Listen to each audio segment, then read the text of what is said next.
Okay, we are here and we're doing the morning mixdown. This is going to be the first one out the gate. Checking a few more things here. So I'm going to start playing the song. Today we're working on Field Trip, Love for You. So I'm going to get this going so you guys can take a listen.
Okay, okay, so one of the first things I do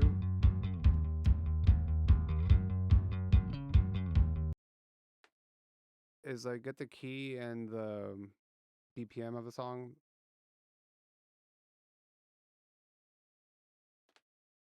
I like to use mixing key live. It just makes it really easy. So the song is 145, and then the key is F minor. So I'll come here to the master bus, just kind of keep it here. It's important for you to have the tempo because all the time-based effects will be driven off of that. So delays and stuff like that. So once I have that, then we can close this out. Okay.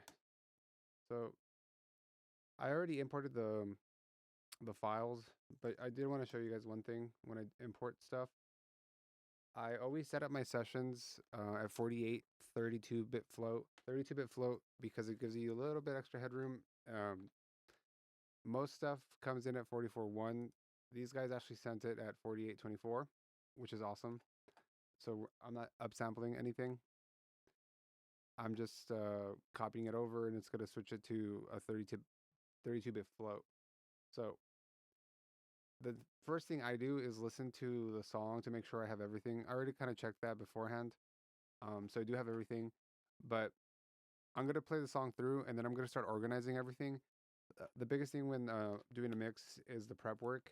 And on this first one, I wanted to show the prep work that I do in order so you guys get an idea of like what goes into making, a mix from every step. Because beyond like adding the EQs, the compression, and doing all that technical stuff, the prep work is really key because it helps you set up your song for success. Like, I'll show you everything I do. Like, the first thing we're gonna do is as we're playing all the music and I'm listening to the song, I want to also hear. I also want to. I'm gonna start switching the files around and start color coding, and then we're gonna start labeling the sections. We're gonna do markers, and it's just gonna make it super easy for you to go through and be like, this is the drum section. These are the synths, and we're gonna go from section to section and do everything. It just makes you go like, hey, I need to go to the chorus. Like, quick key to the chorus. And I'm looking through. This isn't like a super big session, but some sessions I have like 100+ tracks, and then the color coding comes in really handy in that. So I have a color scheme that I use and I've been using for years, and that I like to stick to. Uh, so you'll see as I do it, but best thing to do is always just like listen to the song as you start a mix to kind of just get familiarized with everything that's going on and how yeah, and just kind of get understanding the song. That's a big thing too. It's just like listening. So we're gonna get started with that.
So as you can see, how I like to set up my session is I like the drums all the way at the top, and once I start grouping them, I'll color code them, and I like the deep purple from the corner here.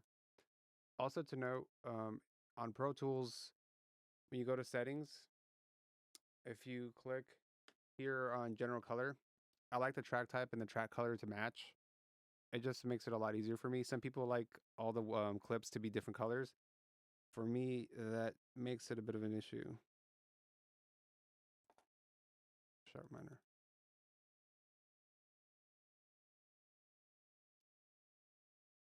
Major.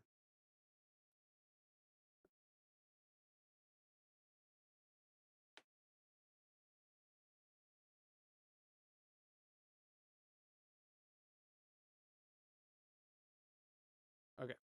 So key was wrong. F sharp major. Thanks to my guy. Okay, so back to the drums. And you see here it's color coded. Visually it's just what I like. I like the track and the clips to match. And then I'm going through all the different colors, setting everything up here. The other thing I like to do is just kind of get rid of any excess audio because it just allows me to know where things are actually uh, gonna play. And I have this whole thing where as I set these things up, I like to also from the top down is like what comes first, and as far as like okay, this appears first in the intro, this appears in the verses, stuff like that. And because the other thing too about cleaning up tracks like this, it's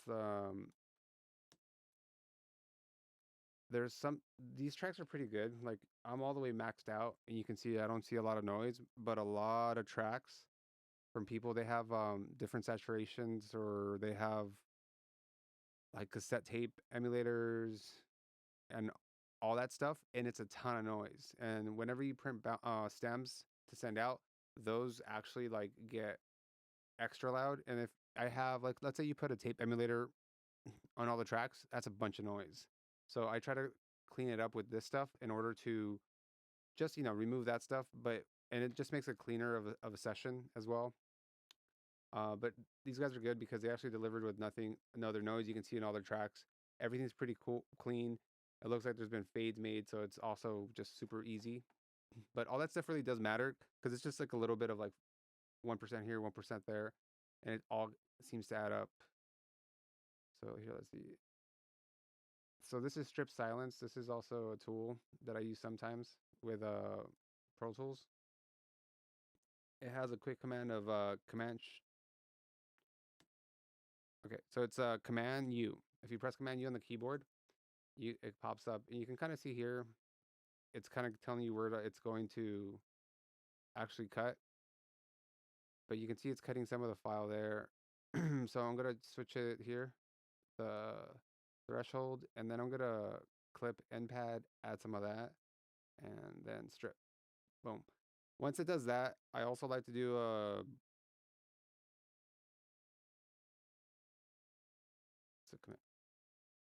so I do all these really fast. So I don't remember the command keys, but so it's Control Command F automatically adds fades to the front and the back of each clip that I just selected.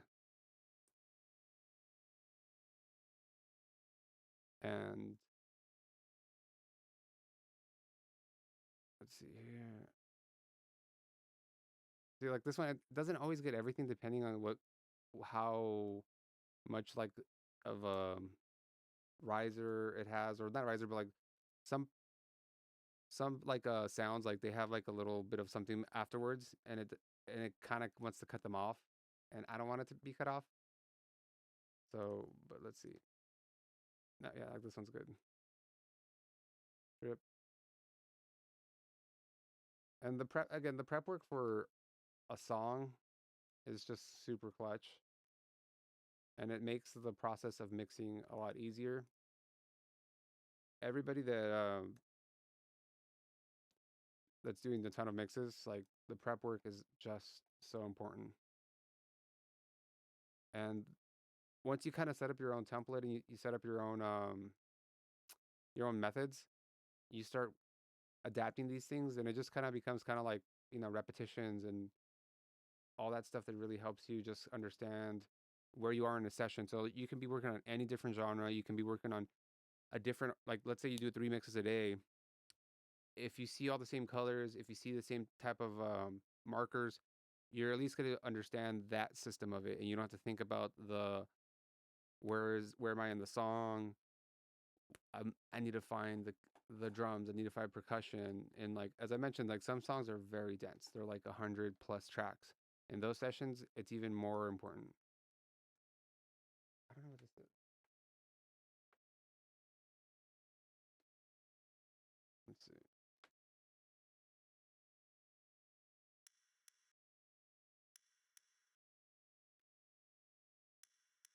Um, like okay, it's like some. I don't know if it sounds like a percussion thing, but we're gonna put it with effects. So like all the reverses and effects here,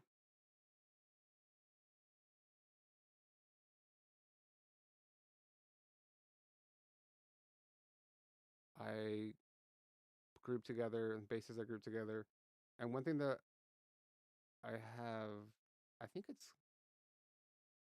I think the color palette. I don't know if the color palette has an actual key command. The beautiful thing about Pro Tools is you can create your own key commands. So if you're working um, on this as all the time, like as a lot of people do, you can add key commands to your own workflow, which is awesome. You just do it through Max OS settings. You can go into the keyboards and you can add, you can customize commands the way that you like it. Like there's a handful of commands that I have that are additional to what Pro Tools has, like the playback. I think I had like the playback engine. I used to have the settings, but that switched recently, and it just makes everything super easier for you to just like not to think about things. The ultimate goal for me is always to like not think about technical aspects and just think about the music and work on the mix itself. But all this stuff is so necessary. Uh, okay, now let's hear some of these. This is a crash. Okay, so let's take that up here, put it towards the back.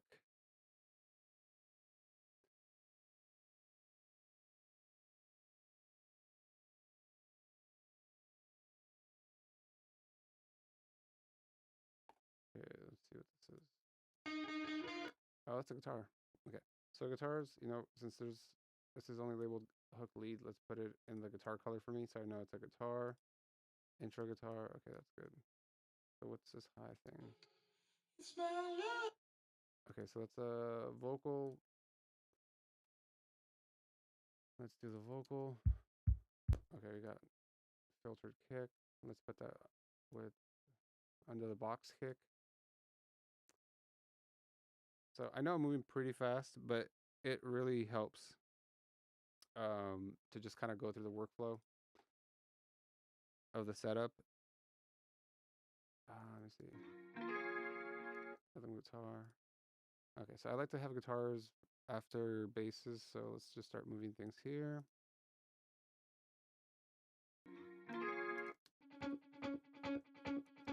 Oh, that's a really cool riff. Like that. Those are vocals, intro guitar. So let's put this up here, the intro.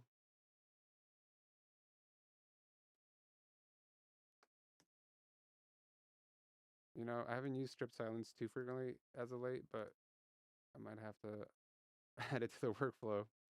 Sometimes I just forget about things that I'm just trying to move as fast as possible to get things set up. So this is hooks only. It's my love for you. Okay, great. Hook. So this is the main hook. That's the layer. Let's see. Okay, cool. So yeah, the part about mixing and all this technical stuff, it just takes time, all the setups, but it's super crucial. And you also get to become familiarized with the song itself and the different elements. Like, you know, just from listening to the demo, like you hear certain things. Okay, so that's a glitch, right? Okay, let's do this. Let's do a pad in the start. Yeah, you just kind of hear the elements, and as I'm going through these and listening to this stuff, I'm also just getting ideas of like, okay, what I can do, how I'm gonna group things. I don't have like a set template when it comes to mixing, just for the sheer fact that I think every song is so different, and like you get different types of elements. But um, I'll import stuff that I already have, and so this one I'm gonna end up doing in the box fully because I thought it'd be really cool to just be able to show you guys how I do everything in the box and not add any hardware. I Some of my biggest mixes have been done on all in the box just because of time constraints and traveling. When I used to have to go through studios all the time. There's nothing on this pad. Okay, so that has nothing. So we're just gonna delete this track.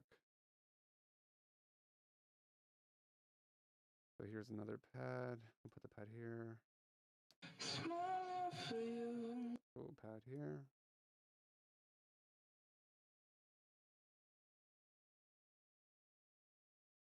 The one thing I like about this song too is that it's been built sonically really well. Like all the elements support each other.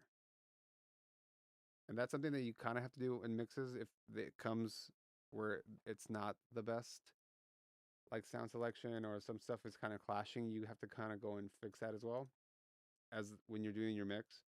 But with stuff is kind of lined up really well as far as like sonically, like the drums and the bass and the kick and the bass like work together. The guitars are in a frequency that don't overlap the bass and the drums because you're trying to like carve space for everything, not a ton, but just enough so you can have like a full mix, and you can like really just hear every element in order to like you want to hear the elements and you want to feel the elements. Some elements are up front and you got to hear them. Other ones you want to feel. But when you feel that, like they're filling up the sonic spectrum. Like you'll get undertones, overtones of harmonics, and that's what helps. And like one of the popular things nowadays is saturation, and saturation is just kind of helping you enhance subharmonics, upper harmonics, and it's just filling out the sound. Okay, cool. So we have that. So these are all the hook vocals. Vocals. What is this? It's my love for you. It's my love for you. It's more guitar. Okay. And then this last thing, pre-hook. It's my love for you. It's my love for you. Okay, so vocals. Okay, so everything's color coded. Now, what we're going to do, I'm going to listen down to the whole song again, and we're going to start labeling the different sections of this other track with markers. So with Pro Tools, quick key is enter. So enter pops up the marker. You can do a bunch of different things here as far as what the marker does. I prefer just to keep it simple for markers and just do sections. Because like again, it would matter on how big the track that I'm mixing is. Some tracks, again, hundreds of tracks with these markers, you can also hide things. So like you can go as like deep as only showing your drums with the marker, and you can be like, okay, I'm going to the verse, and when you go to the verse, you can have like a drums only, and then you just see the drums. So this track isn't that dense, so it's not really needed, but those are the options of the markers, and it's really powerful. So we're just gonna go intro, and then I'm just gonna start labeling some parts as I'm listening to it, and then we'll adjust anything that needs to get adjusted. But again, this is another chance for me to hear the song and just see what the artist did and what I can add to it. How I can do if I can hear something as I'm doing this stuff. I'm like, okay, I can fix this. Not fix anything, but it's more like I can add some shine here. I can maybe put this a little bit over to the other side. Because today's mixing to me is very different than like 20 years ago, where like you used to get a bunch of raw files and you would have the mixers would just go and like put a stamp on it on the sound.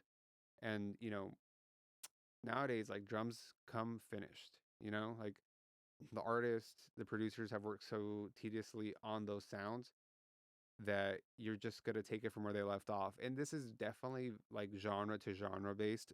I think country music, jazz, stuff like that, they still kind of work in that way. Not my world, but like I work in the world I work in, like everybody's. If I if I would replace a snare sample, they'd be crazy. So let's listen.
So this one has like a quick drop here that I know at some point throughout the mix I'm gonna want to go to it.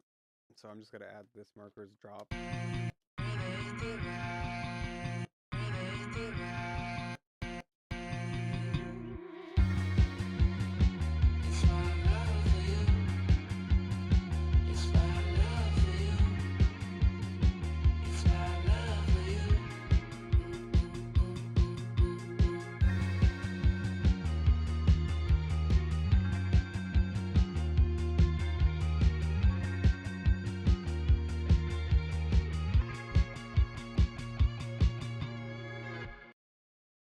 Okay, cool. So they had it's like a double hook almost, but an instrumental without the vocals, and they added a guitar lead there, so that's great. And then the track just ends. cut off. Joseph, if you're still watching, do you want it to be like a hard cutoff, or do you want a tail? Until we get that answer, I'm just gonna put the end here, and then we'll work on it. Okay, so now listen to the whole song.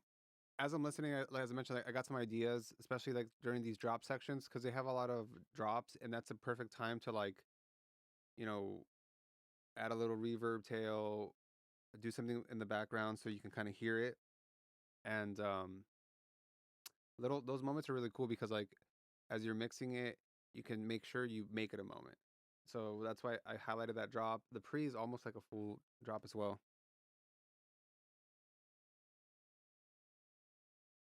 Okay.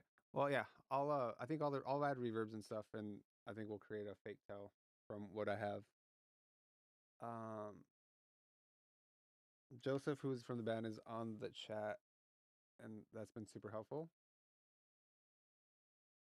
Yeah. Okay, I'm trying to think. Okay, so I think we're kind of good now. I'm gonna start importing settings and stuff. So as I said, like I don't have like a hard template because I do so many different genres of music. I kind of want to hear the song that I get first. Like, so if I have like a hip hop track, if I import that, if I import that template, like it's not gonna work for this song. Every style of music really determines where the template. But I have tools I use all the time, so I import that. And this is why I love working in Pro Tools, is that I can import all the settings from old sessions super easy, and I'll have like a routing that I like. So I am going to go to the hard drive. I'm going to pull up an artist that I know has a sound that matches what I'm trying to do here.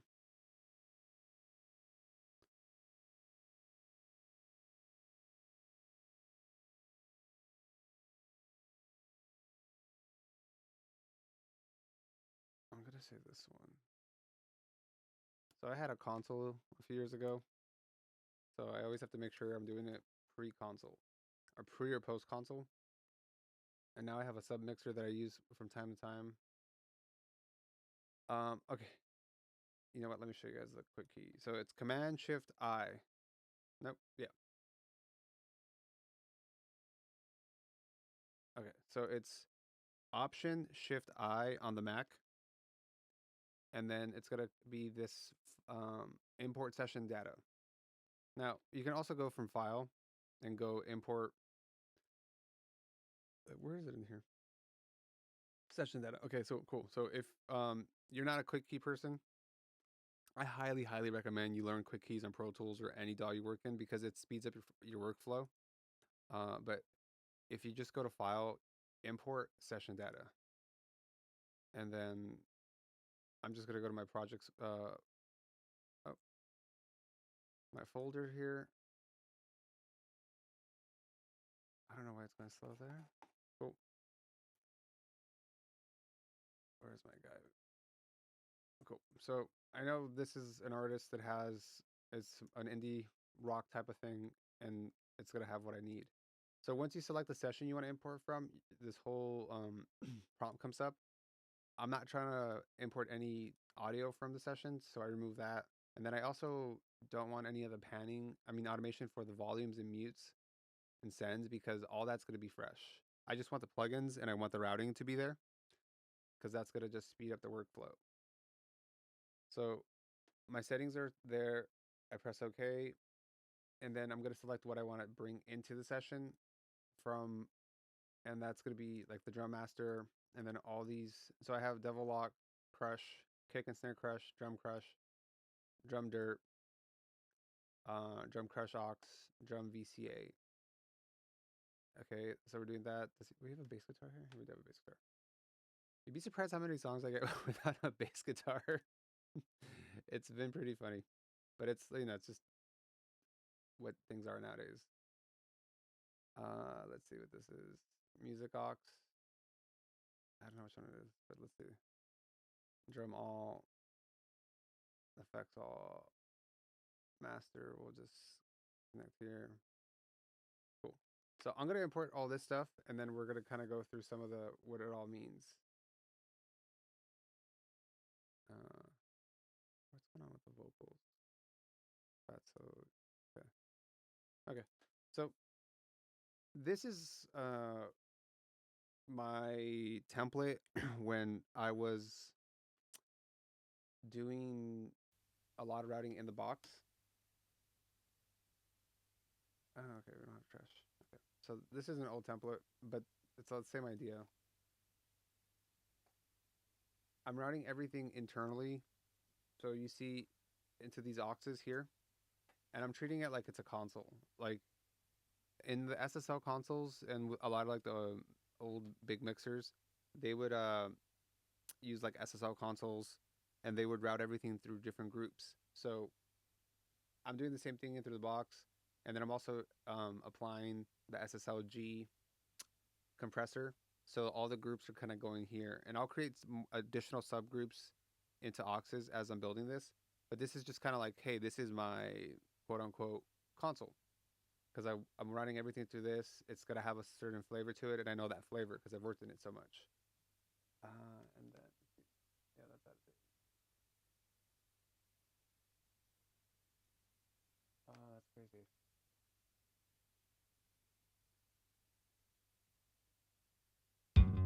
Okay, and so one other thing that I have to mention before we move forward is listening to the song and the levels. I'm now concerned about gain staging. So gain staging is a huge part. And where is the master bus? So this is my master bus here, right? Let me go back one step. This master bus. So I'm listening to the music and the stems.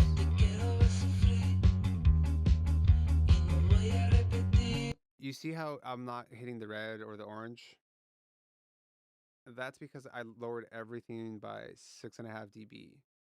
And the reason I did that is because if this is already hitting the red, I don't have headroom. And gain staging is a very important part of a mix.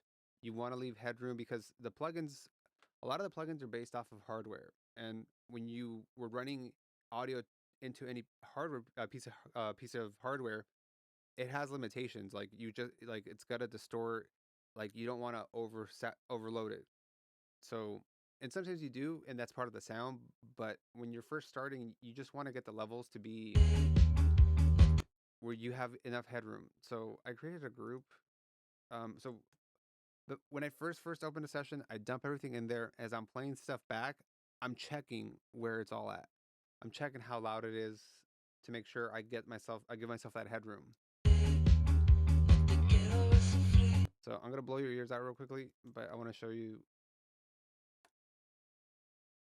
So this is all at 0 now.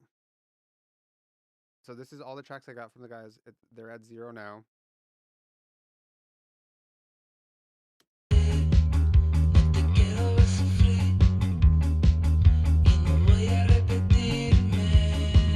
So I'm over in the red by 6 dB above it. So we have the threshold to 0. We're 6 dB above that, and that's just what the stems came at. And that's fine that they come like that, but it's your job to bring it down and give yourself headroom and understand that.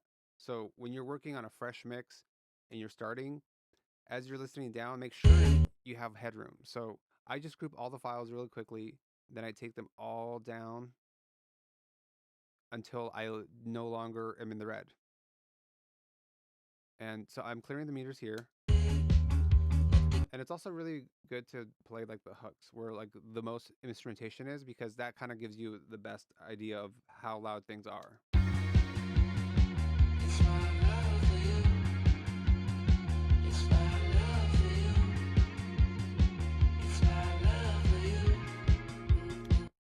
Now we see that we are negative 1.7, which so we have plenty of headroom now. We're no longer going to be maxing it out and distorting. I don't know if you can quite hear it, but here in my studio with my setup, I hear the distortion when everything was at 0 because it was just overloaded. And I'm gonna be honest, like sometimes I create that effect on purpose because it creates saturation. It creates just a warmth to some tracks. With this track, it doesn't need it. they have a really, like I mentioned, they had a really good balance of their instrumentation with their drums, their bass, and their guitars. So everything's already kind of filled. And if you start getting too loud and like pushing inside the box, it's gonna start distorting. So, and that's never 9.9 times out of 10, you never want to distort, especially digitally, because like digitally is like a really harsh thing.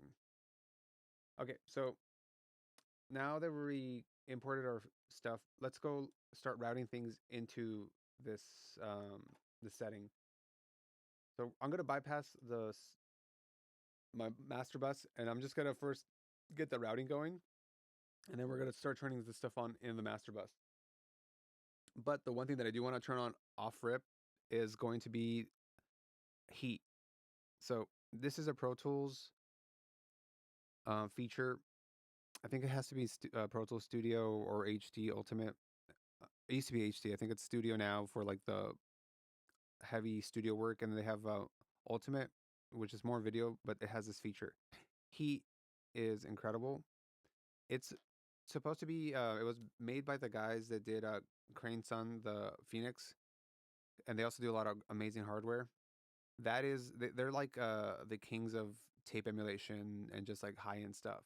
So Heat is basically emulating a tape machine, and when you're turning this on, you're adding that saturation across all the tracks. And you can see up here that I have this option for Heat, and so as I'm playing the track back, you'll see that it's hitting that.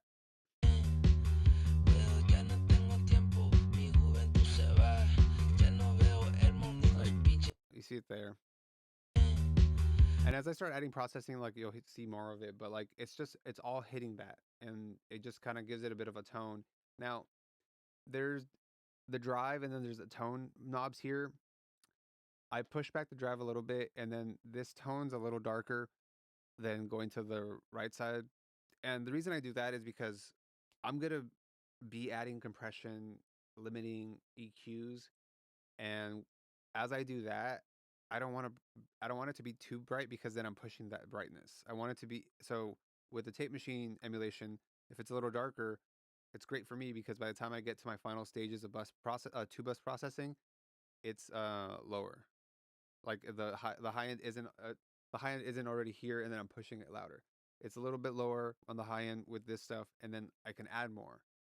And again, it's just like another stage of another level of gain staging, and it's really important to like understand that when it comes to mixing, because it just a lot of problems can be solved if you give yourself enough headroom.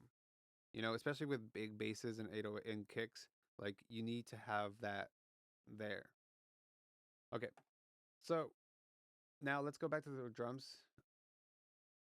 I'm gonna do a group, Command G. This is gonna be drums. I have this VCA track here. VCA tracks just like another way to control and do automation and volumes. But when I hit solo here, once I assign it to a group, it's soloed. And let's see, all of these have to go to drum. Let me see. Boom. Okay. So I have my drum master bus here. We're going to start routing everything. So routing is a big thing for me, especially with these mixes. And we're going to take all the drums, and they're going to go into this aux, the drums master aux. So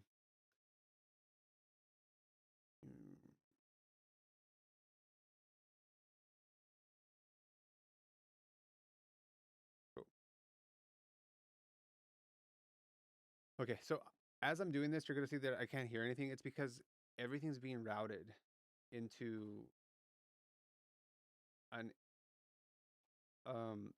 internally into different auxes. So those drums are coming to this channel that has this is my drum all, and that's being fed into my music all, and that's being fed into the stereo mix, which is an aux. So now we're back up.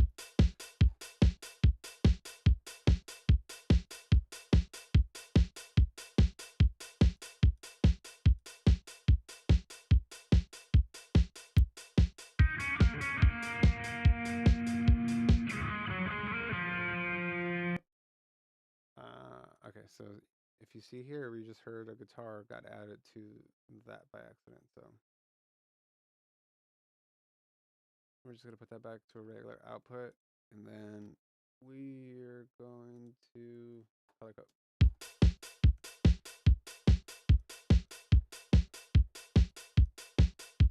Okay, and so you can see here my first plugin for the drum group is Shadow Hill's compressor.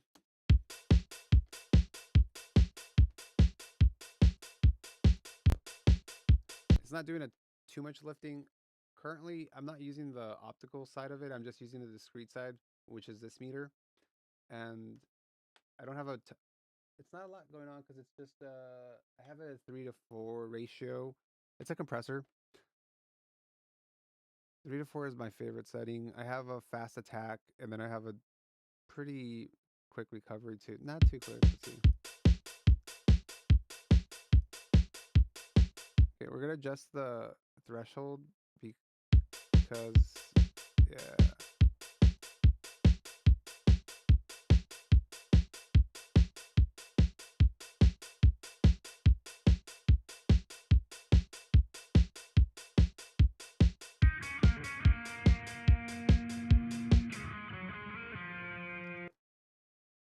So okay, so now we got to go to the drums group real quickly, and we have to modify it because we have to remove the guitar.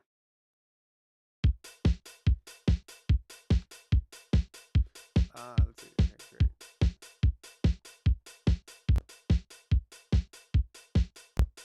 Okay, cool. So mild thing I'm gonna do. The next thing you see that I have is all these sends, and this is for all my parallel stuff, which we'll dive into a little bit further. I just want to start getting everything routed accordingly. So all the effects here on these tracks, we're gonna route just straight into the music aux. Music all. Bass, same thing. You know what? Let's group the bass. We're gonna send these into a new track.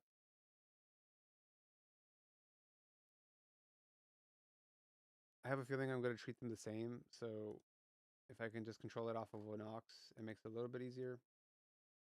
We are going to send this over to music aux. Music all. Yeah, so this is like the again, this is really important. All this stuff we're doing right now. This is how we kind of get your mix really going, is doing all the little details. Guitars, let's hear the guitars.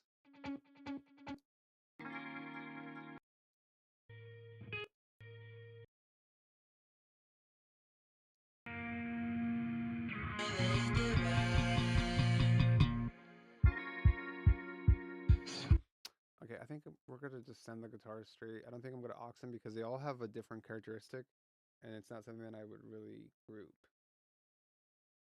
So musical pads, same thing with the pads. They're just gonna go straight to the.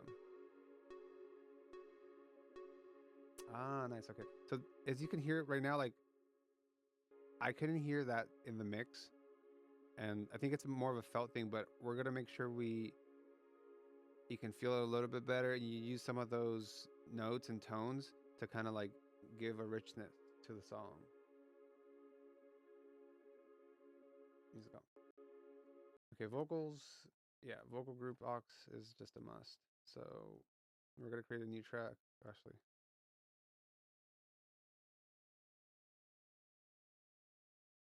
Um, for my quick keys, here it's Command Shift N. It's gonna create a new track for you. Again, that's the quick key. You can come up here. I don't even know where it's at anymore. Let me see if I have a new track. This is interesting. I'm such like a quick key person. Here it is. New track. So you can do it from the drop down menu. It comes up the same way.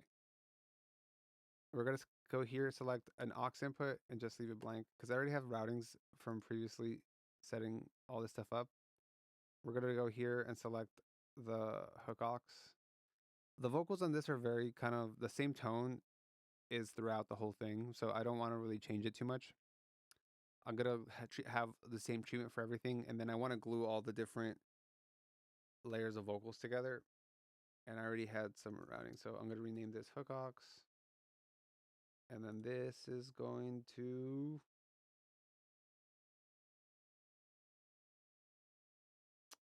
where's the Vauxhall? Vauxhall. Cool. Fatso Junior. This is a really cool plugin that we do parallel for the drums. So put that here. And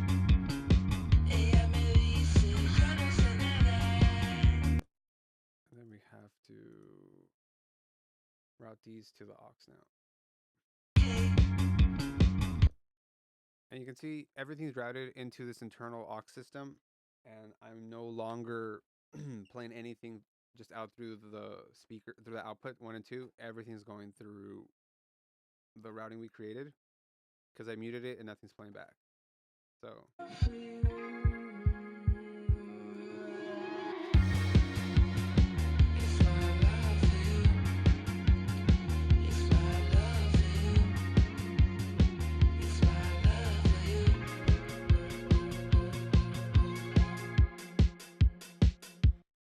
okay, so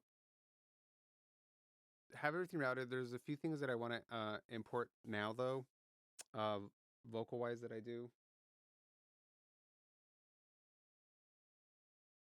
I'm trying to think the last session I did this for.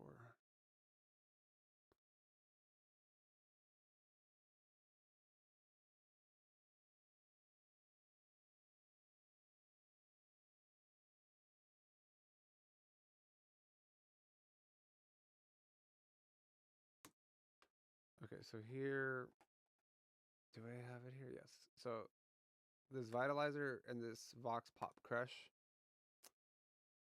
We have some backgrounds in the Aphex aux. These are all for the background stuff. And then I'm also going to add this rear bus, which is a parallel compressor for all the music. I'm going to input all those. And okay. So now I just have to make sure these are routed properly. So the Vitalizer and the Pop Crush, I am going to send to Vox All because I'm sending the vocals here. You know what?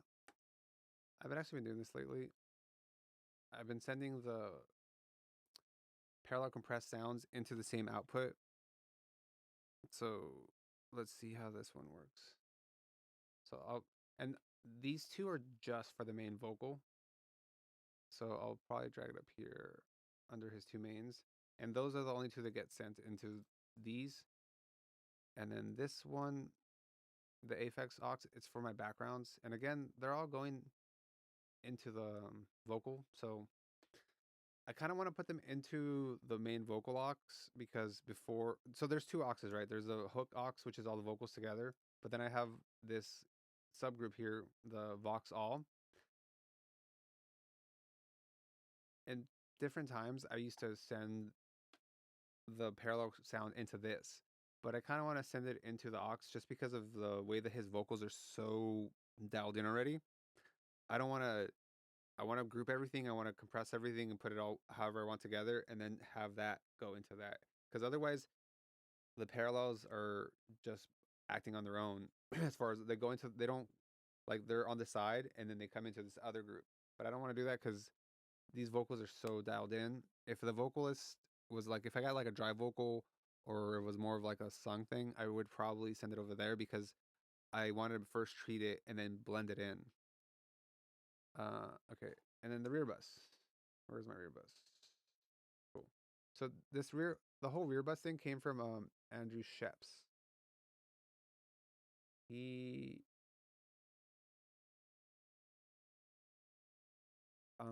he had this like really cool series, and I started my workflow. I used this in my own templates, and I think he had like a compressor on the side of his Neve console back in the day when he used to mix in the consoles.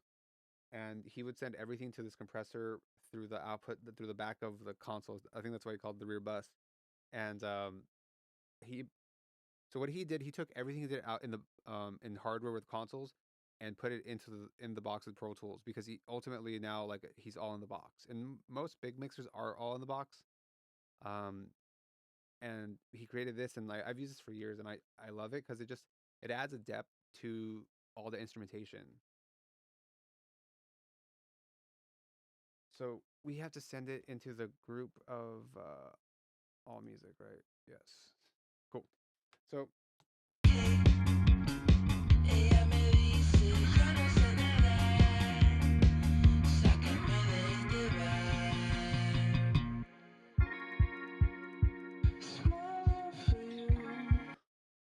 I'm going to send all the instruments to the rear bus. So I just group everything, and then I'm going to create the send. Where's the rear bus? Cool, rear bus. And then since everything's highlighted, I have this one showing, this one send, but it's actually connected to all of them. And then boom, they're all going to be sent over there. So you're going to blend this into taste. Like, this is the compressor it's working with, and you see it. You can't hear it right now, but I'm going to blend that into taste.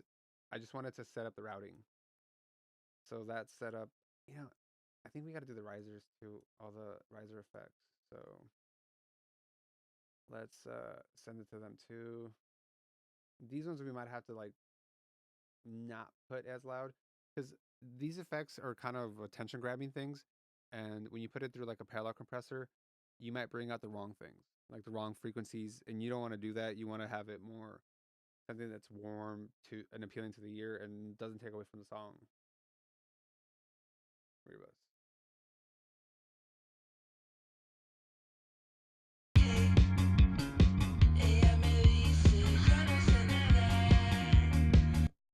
And then the bass is also going to go to this Fatso compressor.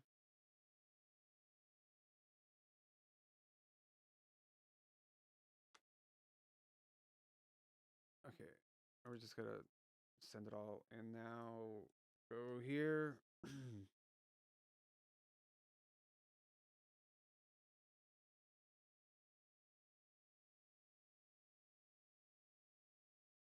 Okay, cool. So we're sending this to the bass. I'm sending the parallel compressor of the bass to the bass aux. And then guitar. Okay. Vocals. So let's take a look at the vocals. And you can see here that these mains, I need them to go to these two parallel compressors. So we're just grouping them real quickly. Then we're going to send to the pop aux.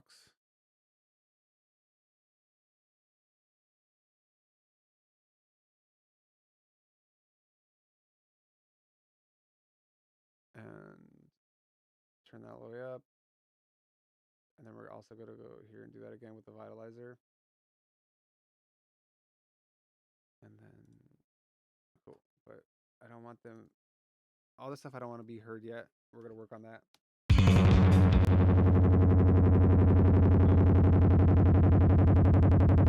Okay, so there is a bad. Okay, so the Fatso Junior bass aux. There's a redundancy here. I'm trying to figure it out why.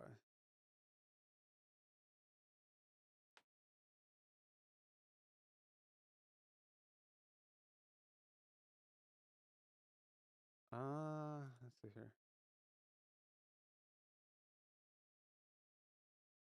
So we created a loop on this for some reason.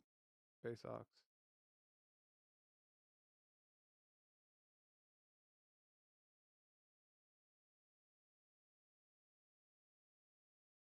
Okay, so let's just do this then.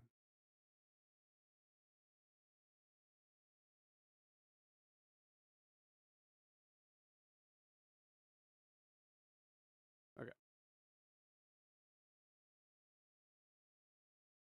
Okay, no more feedback loop.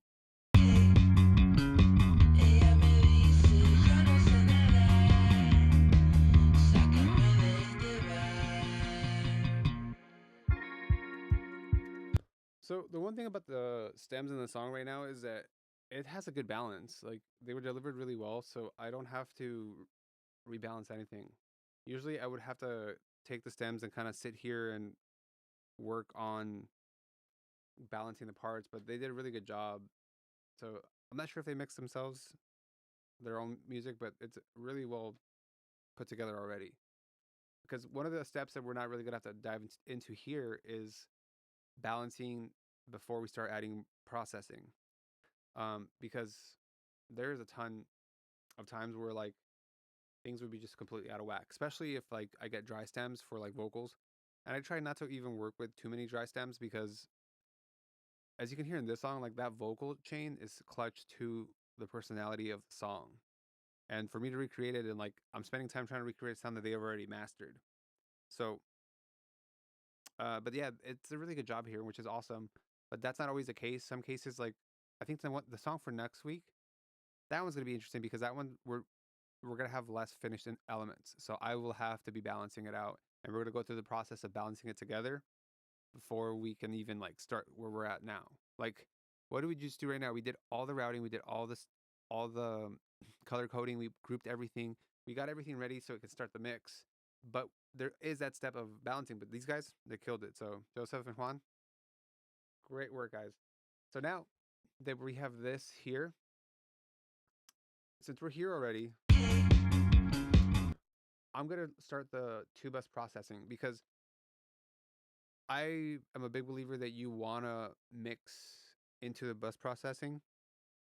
You don't want to add it later because if you do, it's just going to change the characteristic of things. And that's not what I'm looking to do. I'm more interested in working towards it. So I'm gonna play a song. Excuse me. I'm gonna play a song for the second hook, and I'm gonna put it in repeat, and I'm gonna start adding the different bus processing that I think will fit this song.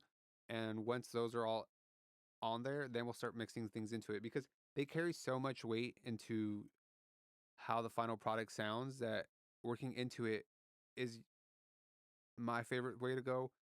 There's no right and wrong with music production and all this stuff. If it feels good at the end of the day, you won. I just like to work in a certain workflow that best suits me. So it is morning. It's 8 a.m. here. Or it's 9 a.m. now, but we started early at 7 in the morning here in California, Los Angeles. So I need a lot of coffee. And here's the cool thing with Pro Tools. So Command 5, you open up your memory locations, and then you can select hook and press shift. So like we're gonna click hook, right? Hold shift, and then we're gonna go to the double hook, and automatically it's gonna loop it for you.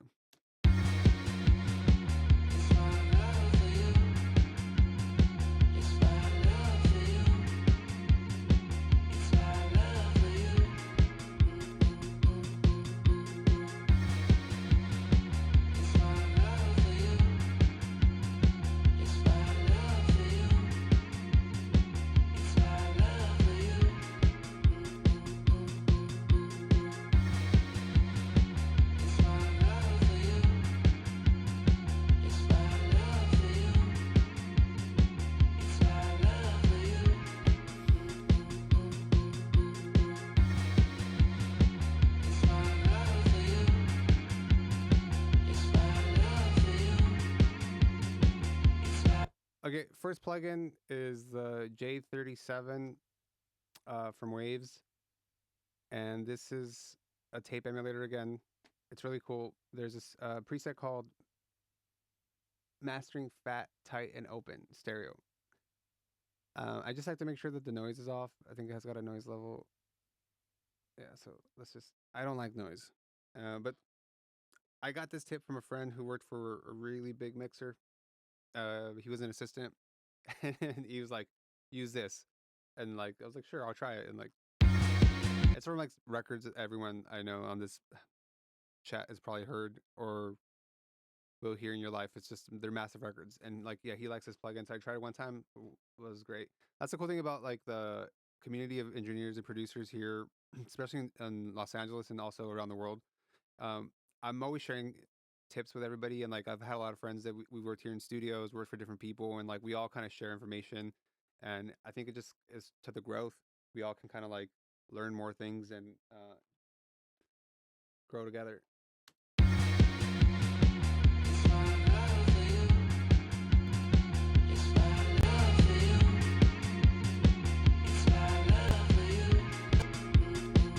Okay, second plugin is the Neve compressor. This is 33609, and this is from Universal Audio.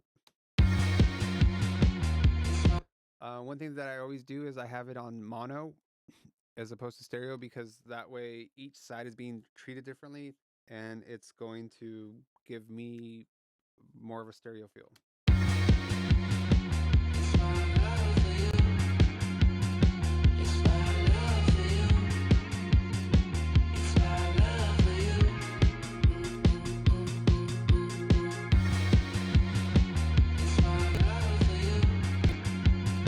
And then this one right here is the Pultec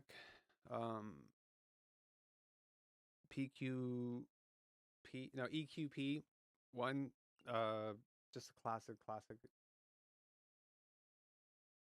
EQ. This is a really cool hardware piece that they emulated in the plugins. It's the Vertigo's VS3 dash. I'm sorry, VSM-3. Really cool saturator, but it's like it works or it doesn't. So it's a big saturation thing. So like it has all this dense um subharmonics, and like off rip I can tell it's a little too much.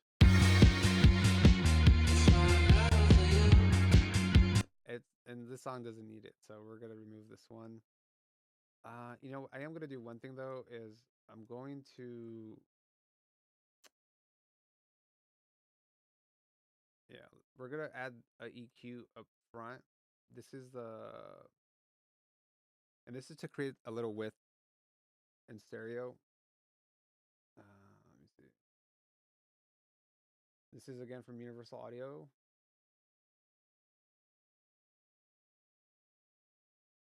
Well, it's actually Plugin Alliance, but I have the Universal Audio version. So it's the BX V3. And then they have this little section here called stereo width. And we're just going to take it to like 116.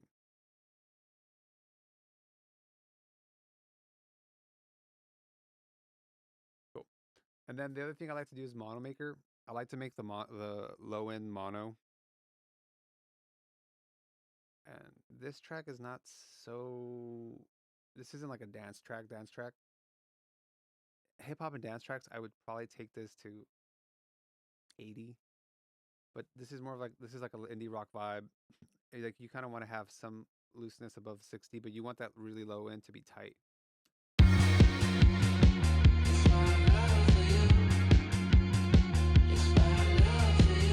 And you guys see that like adding all this stuff now on my master meter, going back to gain staging,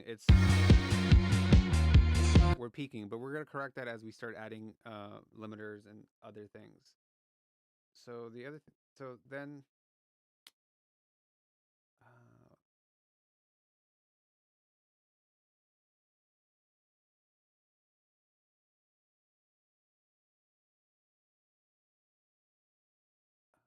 we're gonna add another EQ. This is a mastering EQ, and this is to add some top end to the mix. And since we're working all in the box with this mix, I like to do it in steps. I don't want to add too much. Like with that Pultec, I added some top end, but not a whole lot, because it starts sounding digital, and that's not the goal. The goal is to have a natural open top end. And here we go. Massenburg.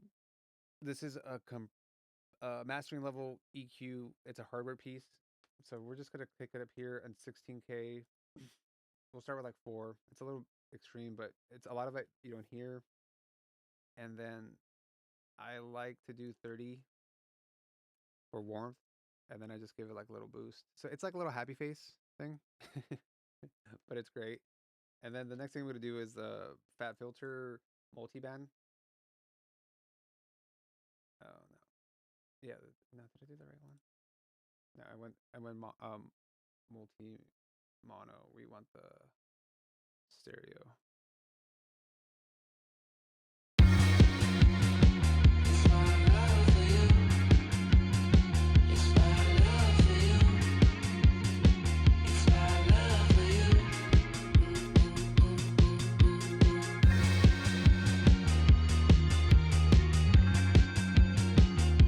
Okay, so I added the multiband. I'm giving a lift on the top end from 2K up. And you can see we're going a little higher into it, but it's all good right now. I'm going to play you the mix as we're now that we have all this processing without any of the plugins. And then I'm going to play it with so you guys can hear the difference.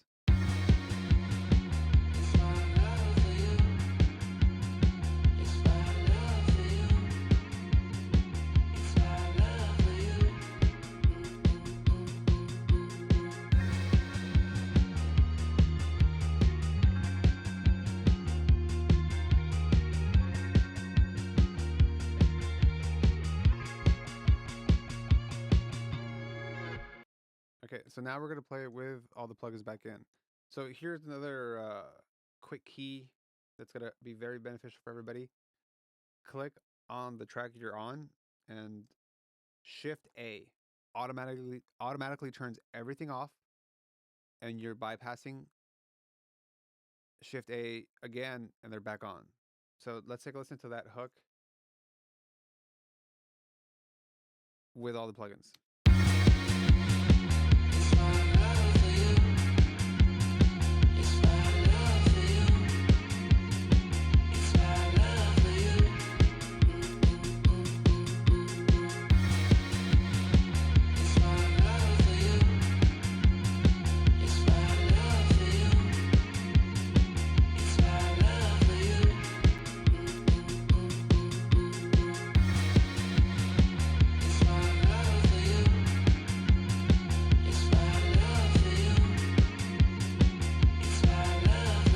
Okay, so you hear the difference.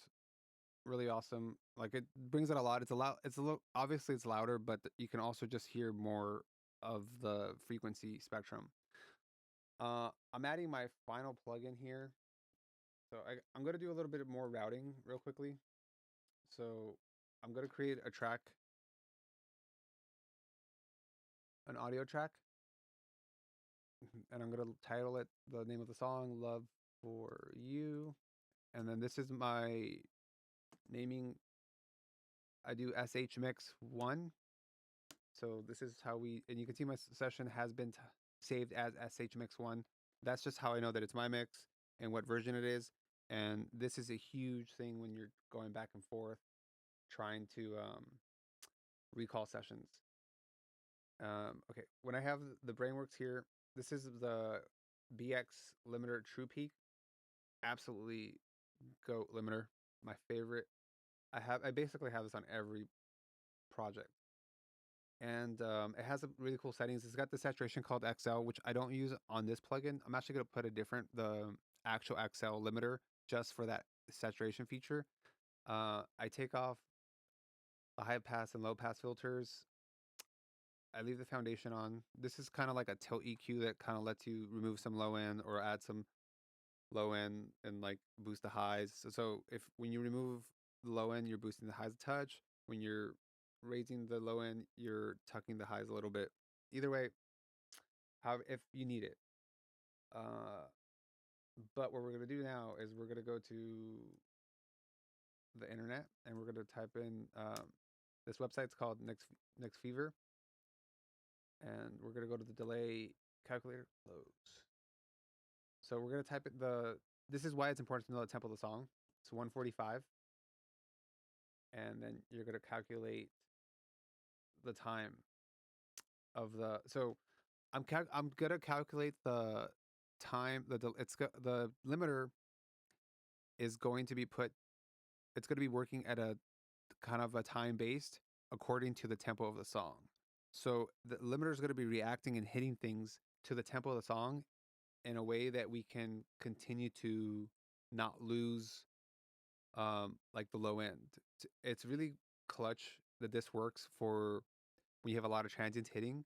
If you time it to the tempo of the song, the compression limiting is doing this with the song. So it's moving with the song. It's a musical thing. It's not just like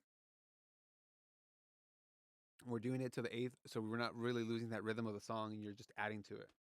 So you just put your number in here, 145, calculate it, and 206. So just go 206. Oh, not 206. Yeah, there.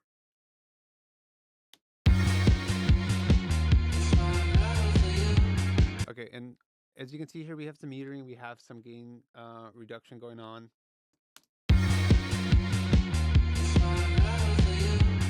It's hitting at -10 LUFS, which is okay for now, but that's not something that I would deliver. We're probably going to go up to -10, 8. That's about what is going to be important. Now, this is also like a mastering side of discussion, is like how loud do you do a mix and a master? You want to have it competitive to what the genre is, and also just competitive to what is going to get played. I've been really fortunate. I have a ton of tracks that have been on multiple Spotify playlists, Apple playlists, Tidal, Amazon.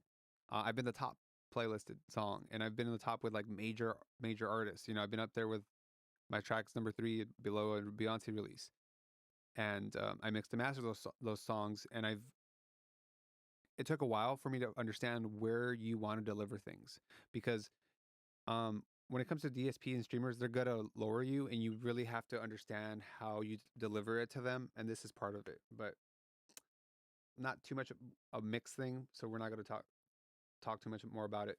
So, but this is important. And then the ceiling, I always like to go around here because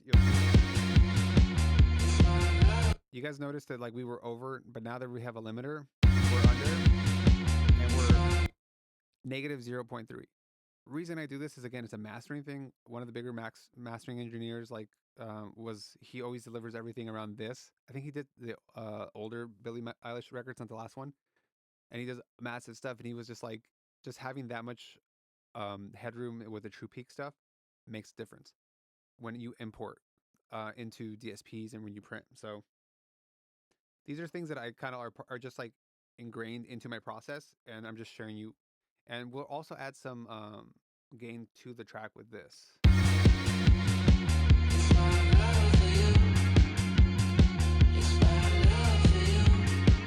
Like I added 1 dB of gain, and I'm probably going to put another limiter to add yet an additional gain too, because I feel like I just need 2 dBs.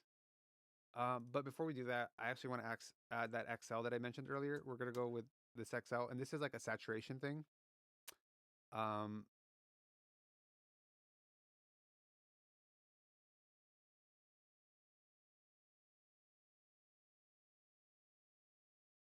so I only want the XL. I don't want the True Peak limiter, and like this is a global for all. You can hear it here.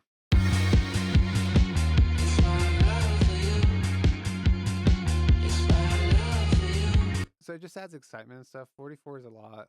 We'll probably do like, let's do like 15 to start with. And then we can kind of control them individually according to how we want things to flow. Oh,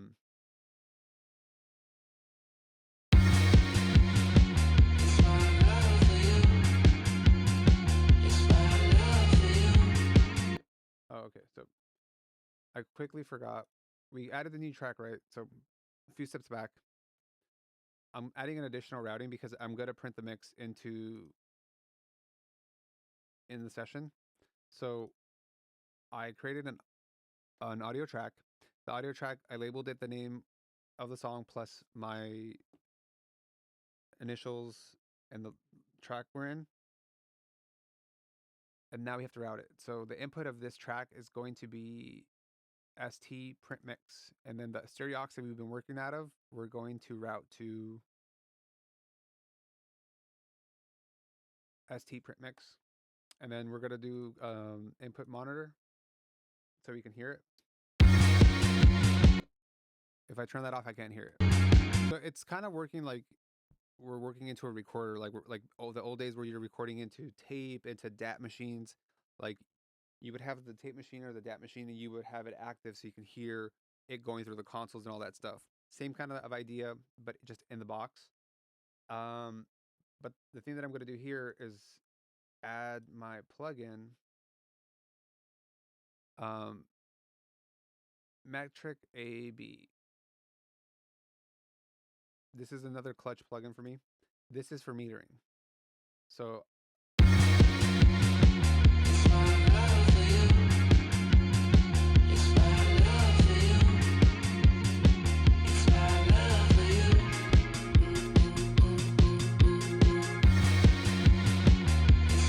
So it just kind of gives you an overall of metering that you need to, all the different like things you want to touch on, loudness, the stereo, the EQs, the correlation, all that stuff that matters in a mix. I can check through here. So we have that routed. I'm going to move this down here. I'm going to add, I like Fab Filter, Pro L2, and we're going to go back to Nick.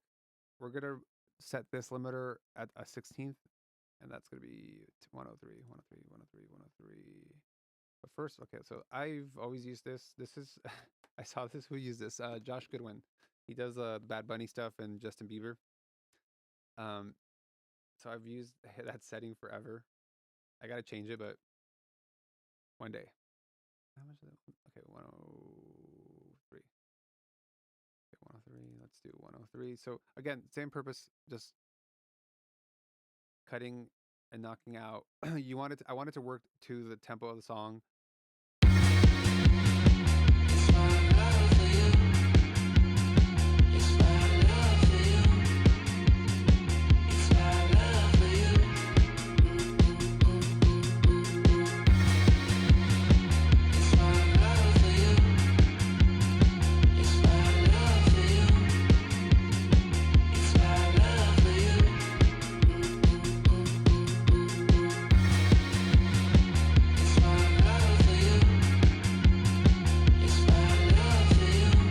Okay, so we're at the level now too where we're getting closer to how loud I need this to be for a final deliverable into DSPs. We have everything on there. Now we're going to go back and start doing more of the mix stuff.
Okay, what I did right now on the audio track, if you hit Command and click on the S, it bypasses, so it's not so safe. So it's always passing audio through.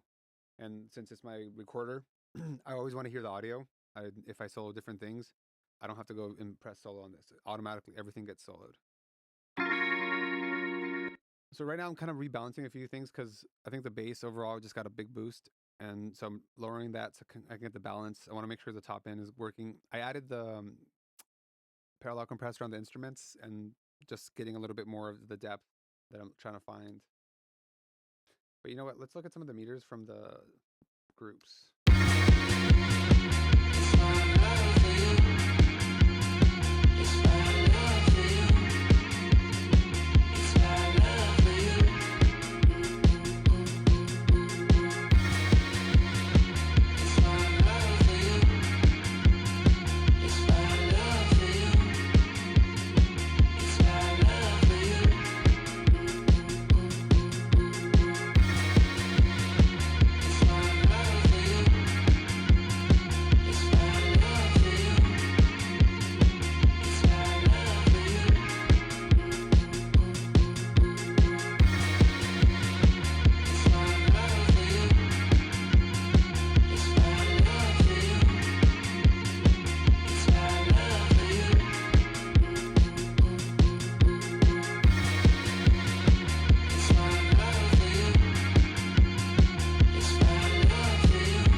Yeah, I so Joseph had a question. So essentially, you're focusing on getting overall loudness on the master where you want it, then diving individual into mixing individual tracks as opposed to the reverse. So, over the years, I've just kind of gotten to the point that I like to get to a really strong place. Like this track just happened to be close to where the loudness needed to be, and we were really close. I don't I don't always go this loud off rip like this, but it would just everything just kind of unfolded to be there. But I do try to be I've always mixed loud for the purpose of like I when I first started I would always like mix soft like quieter, and I would just get so, and as soon as you start putting like processing like all these plugins, or if it goes to mastering, you get it back and you're like, man, like I got to lower this and lower that. And as I've worked with, on refining my two bus and my loudness, and I do a ton of mastering, and because I do a ton of mastering, I've also understood that, and that educates my mixing.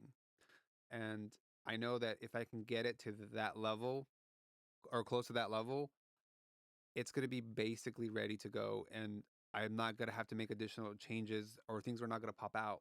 Because like if I take it from here and then I put it and it gets mastered somewhere else, and if you're like 60 Bs and they lift 60 Bs, you're not hearing, you're going to hear things pop out. That's just been my experience. Um, I took the philosophy from Mike Dean, where it's like, you're going to try to be a competitive mixer. It's going to have to be loud. So mix at a level that represents where it's going. This is very to taste. Some people do the opposite. Some people leave a ton of headroom, and the mastering guy does a lot of work. Um, I like to keep it very close to where I'm reaching. And it's just a methodology that I'm making a lot of moves that determine the end result. I'm not really working on like little things. I'm trying to like, because the ultimate goal is to the end result to be the best it can be. So this process to me has led me to this point where I'm always trying to work to at this loud level, because I know that's where it's going to end up. And I want to make all the moves here now and be educate my ears on how it's going to actually work out and things are going to translate. Because the loudness stuff matters so much, especially when you get into the DSP world. Because when you get into the DSP world, you're dealing with normalization. Spotify, Apple, YouTube, Tidal, all normalize differently. They all have codecs that are going to change the way the music sounds. And so, you got to learn how to deliver it to them properly, and having it this loud as I'm mixing and just like having my limiting, it's all just, at, like it's leading me to make the better decisions for the song. It's a very technical aspect, but it allows me to just now focus clearly on the music and how things work together and how to achieve the ultimate goal.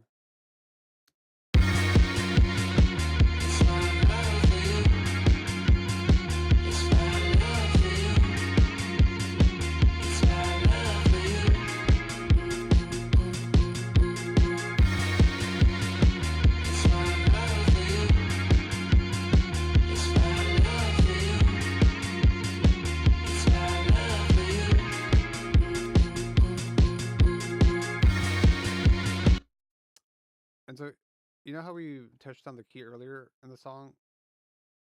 Uh, so the key was, let me check, F sharp major. The reason that I like to know the key of the songs is when I make here,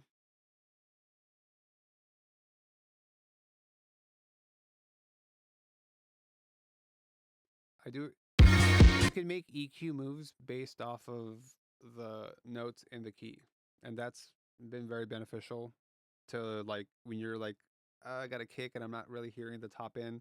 Like you can just go to like a 1 or 2K and move it, but like if you find the key, if you know the key of the song and you know where more or less the notes are, it just to me it feels more musical. So, and the cool thing is with like Pro Q3 and Pro Q4, when you put you you're working off of notes.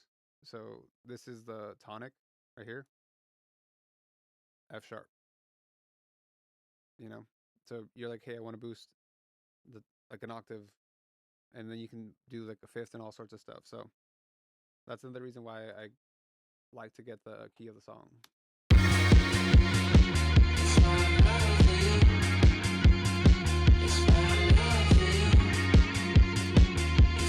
So I'm noticing that everything got really loud, and I've been adjusting the group buses. So what I'm gonna do right now is I'm gonna bypass everything on the two bus, and I'm gonna see where we are loud, how much, how loud we're delivering to this bus. So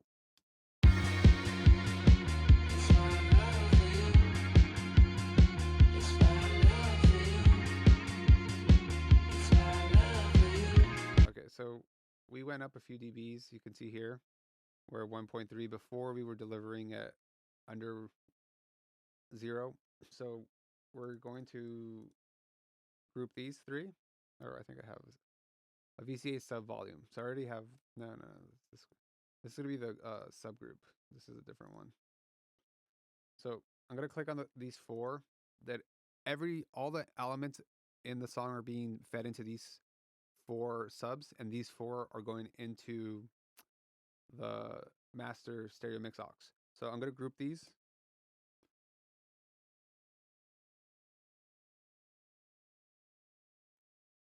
Labeled it VCA master sub. And then I'm gonna Command Shift N, and I'm going to create a VCA master track.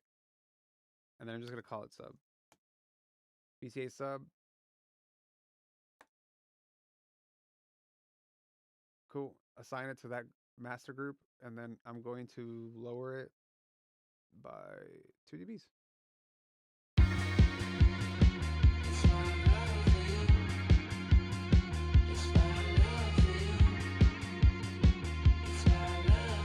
Again, this is all gain staging, and gain staging is very clutch to the final product. I could do so much less work by making sure the gain staging is done correctly. If you're doing your gain staging correctly from the jump, you avoid a lot of problems in the future. So that's why I'm always going back and checking things because, as I mentioned, like these plugins all react and work according to how much sound is being fed to them, how loud it's being fed to them. So let's turn these back on.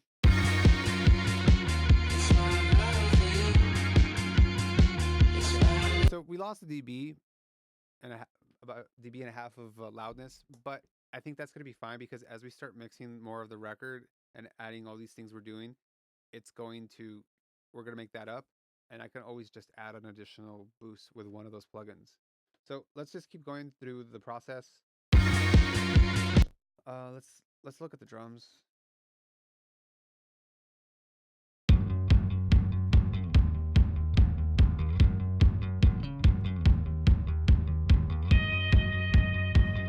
So I am going to just open up all these auxes. And I'm sending all these to parallel compressors. With drums, I have a ton of different parallel compressors. So, okay, kick and, do I have kick? Okay, we have kick and snare. So I have this one called Drum Crush, Drums Dirt, and this one is called Drum Crush again. So this plugin no longer exists in this version of Pro Tools. It's a trash can plugin from Isotope.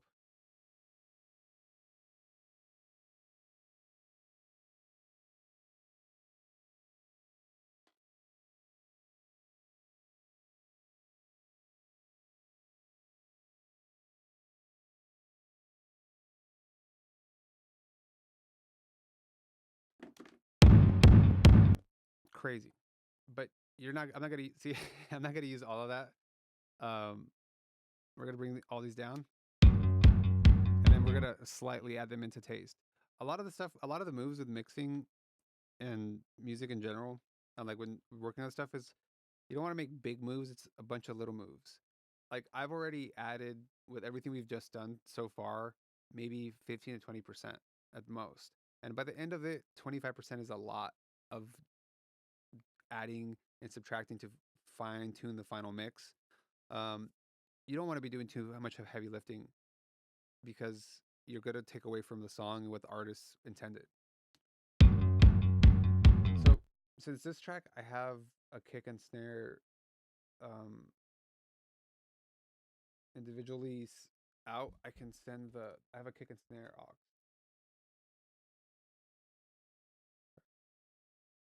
Okay, cool. So kicks here.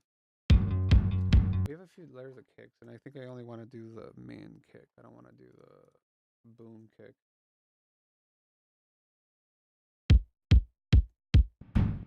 Yeah, that boom kick, if I add that to that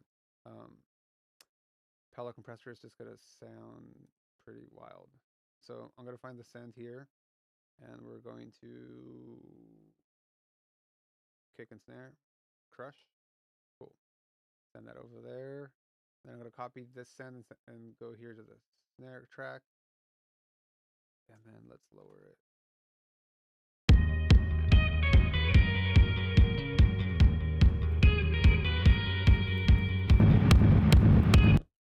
Disgusting sounds, but it's going to all kind of make sense.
Okay, so I can hear what we're doing, not too much, but I think it's better served to go through from the hook again. I like to work from the loudest part that has the most instrumentation because that gives you the best information of what's going on.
I've been adding a little bit, and you can see I'm like at -23, -20 on these compressors, parallel compressors. Like let me just show you what I'm using. So the first one's the Devil Lock, which is the Devil Lock from Sound Toys. It's just known for crunch and adding distortion, saturation. It's in a warm sense. I have an EQ after that to kind of tame some of the top end. Then on this kick and snare crush, using the DBX 160. You can see it working there. On this first drum crush, that is not all caps, we have the Pugchild 670. That is just a Fairchild emulation plugin. And then we have the Pro Q3 on top of that. And here we are just kind of getting some of the top end to like lower it. Then this is the drums dirt, lo-fi. This is distortion, not a whole ton going on, but that's what we're using here. Then we have the raw. I just added the raw plugin because I used to have Isotone Trash, but I don't have. I think the first one is no longer available in this version of Pro Tools. It's 2 only. I have been a fan of that one, so we're adding raw, which is a guitar pedal. I think I forgot the name of the original one. And then we have our bass because we're just trying to like bring out stuff. And it's an excess, but the R bass is here, and then a massive EQ drop here, so we're not getting all this, you know, mid-range high end to like. We want it to be smooth and not saturate things too bad. And then we have here again levels of it. I haven't added any drum dirt yet, but we'll see if it works or not.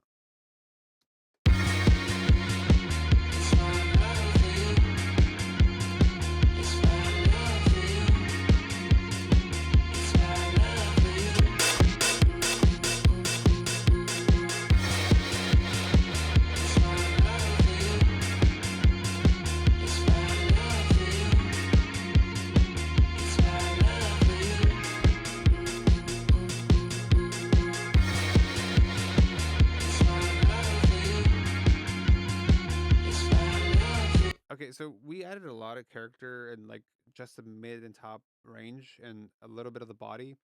The drums and the bass give so much body already that I don't want to do too much. Uh, but this parallel compression section here added a lot of mid range. You can hear the hi hat. So here it is bypass, and then I'll turn everything back on.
So I really like the Devil Lock, but it's not gonna make it work for me. It's adding too much of a. It's adding. I can hear the hi hat coming out in some of the top end, but it's just not quite right. It's a little too distorted. The same with the drum dirt. It's making the low end a little fuzzy.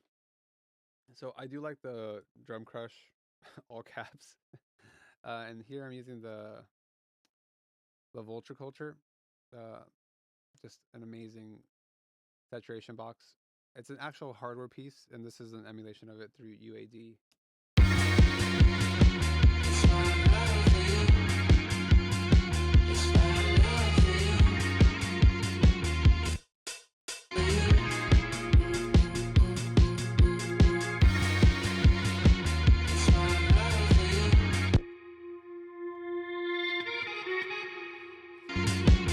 Okay, so I hear this riser guitar reverse thing a lot. We're gonna spread it. So I'm using this plugin PS22 spread, and I am just creating space. So what it's doing, it's like it says imaging plugin to stereo spread, and I will warn you that you can misuse this more than you can use it right. It takes a long time to figure out how to use imagers correctly. I've been at fault of this my whole career, but it took a long time, and when I figured it out, I was like, okay, it's a very powerful thing if used right. You just don't want to misuse it because you want to keep a balance. Really, you want the stereo imaging to work out well. So you don't want to create phasing issues. That's the big thing.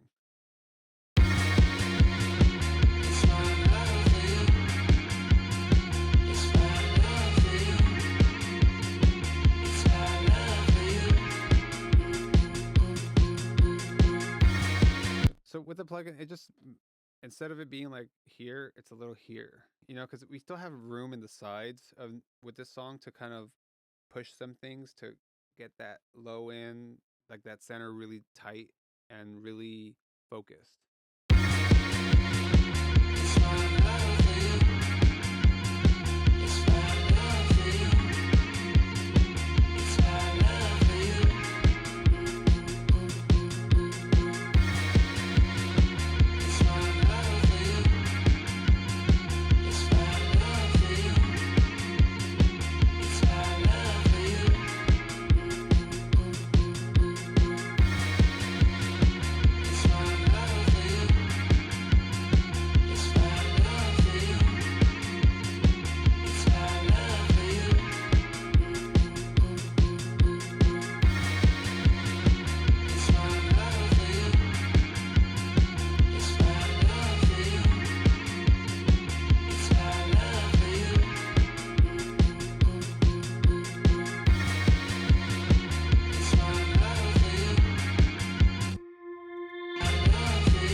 Okay, I gave it some top end, but I feel like I need to give it more space, so I'm gonna add a little ambiance type delay or reverb.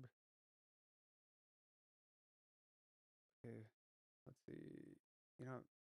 I'm a big fan of deverb.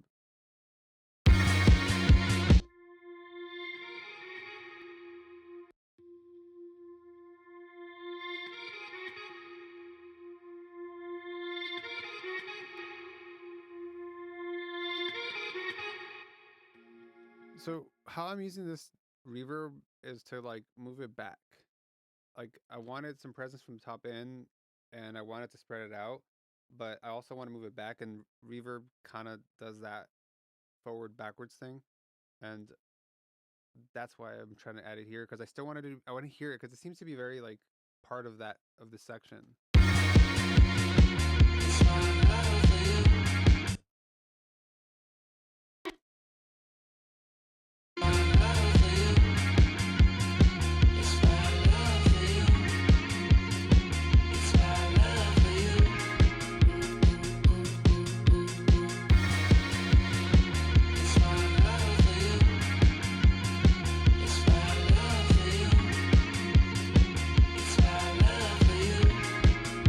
Okay, so let's work on the bass right now too, because we have a good balance with the drums.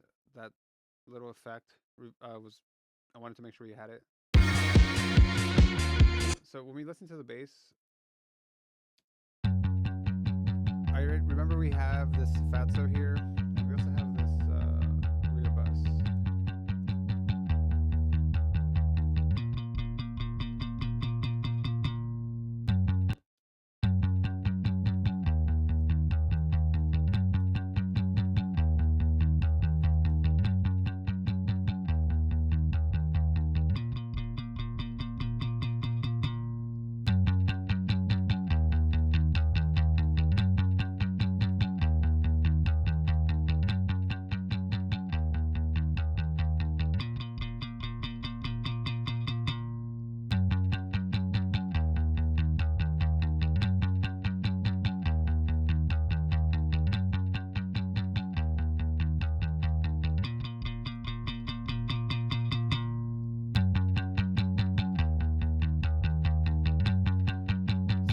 I'm adding a little bit of the dynamics, so the compressor, and then I'm adding some EQ. I'm trying to find the top note of the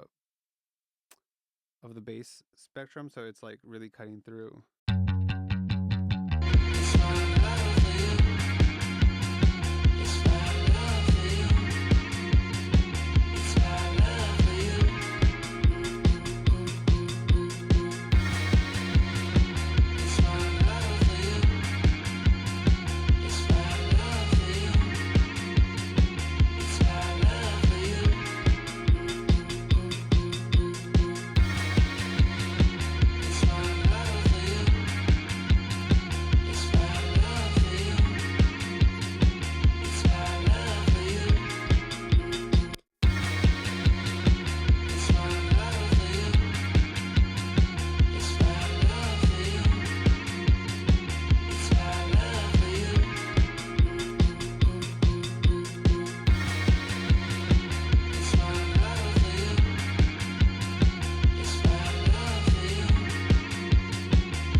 Okay, so I turned off the analog mode. I wanted to be because it's a bass guitar stereo. I don't want. I already have so many saturation things and like tape emulations. I don't want it. The V gain went all the way off on that. Boosting the 8K here to try to get like that definition of the top end of the bass. Uh, that's a big thing. And then I'm trying to find some more of that here. I have a pretty narrow Q.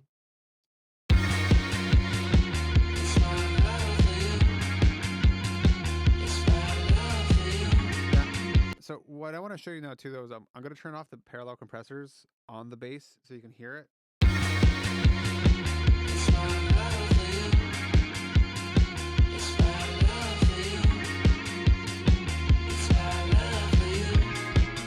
It really pushes the bass forward, and it really gives it more of a character in the mix.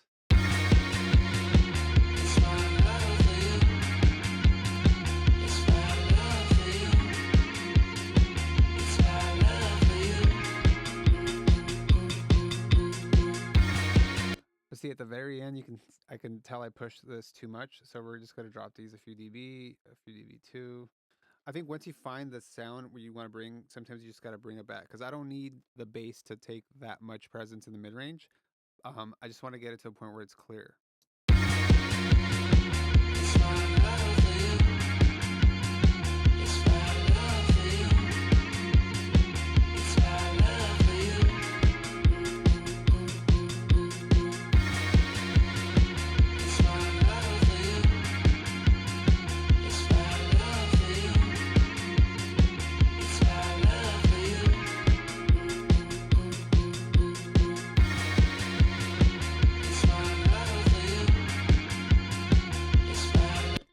So the crash is a little loud. Turn the crash down.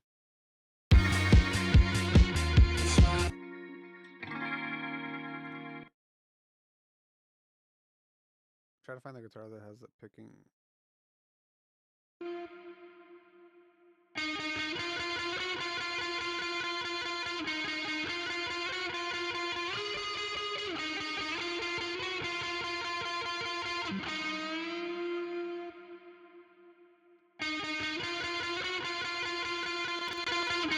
So it's a great tone, but a certain part of the top end, of like that really top end of the notes, is just a little piercing. So I want to smooth them a little bit.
so the chord guitar, it has like these little peaks when they hit the chords.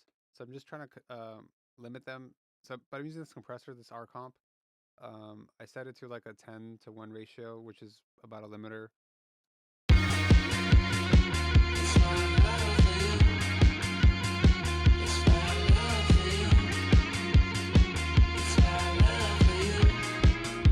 So it's reducing quite a bit, actually. It's going like -3. And you can hear it now. Like I adjusted the attack and the release because I want it to hit, but I don't want it to hold. I want it to grab it, let it go. Because I want that hit to be there, have the attack still, but I don't want it to overpower.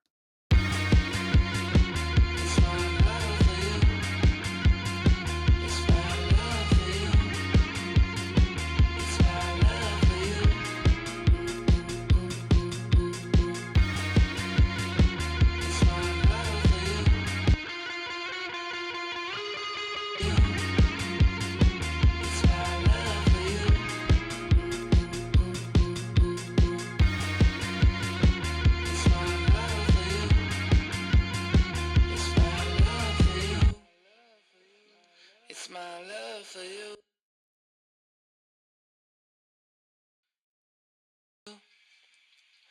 It's my love for you. It's my love for you.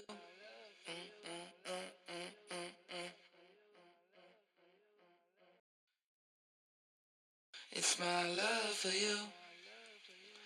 It's my love for you. Okay, so this one. Okay, I had a question like which one, if this was the layer. It says it's labeled layer, so I'm assuming this is the main one, and this is a layer to it. It's my love for you. It's my love for you. Okay, so real quick thing. So what I just did right now is I duplicated the playlist because you hear these ticks and talks. That is just gotta come through in the mix, and I want to remove that real quickly. So we have RX11 mouth declick. So let me see. In Pro Tools, the quick key to create a new playlist is Control, Command, backwards. I don't even know, dash. So there. I duplicated it because you always want to duplicate something if you're gonna print. Then I went to the audio suites section in Pro Tools. I grabbed this right here, and we're gonna turn up the sensitivities, and you're gonna see. Oh,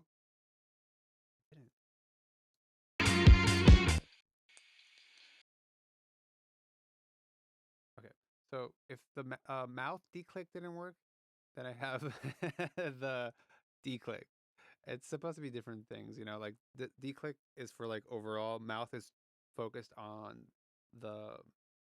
You can see it worked there. Mouth is focused on like mouth sounds, but sometimes the clicks are too strong where it feels like it could be like a percussion instrument. Boom, removed it. And I'm gonna do the same thing here on this one. Just remove any like clicks that would pop out, because when you put headphones on after you get something as loud as it's gonna be, you're gonna hear these little, and that just doesn't vibe with the song.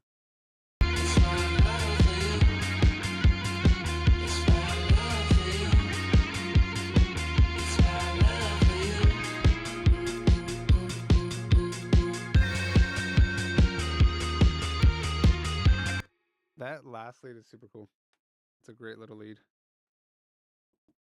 Joseph, if you're still on, are you the guitarist or is Juan?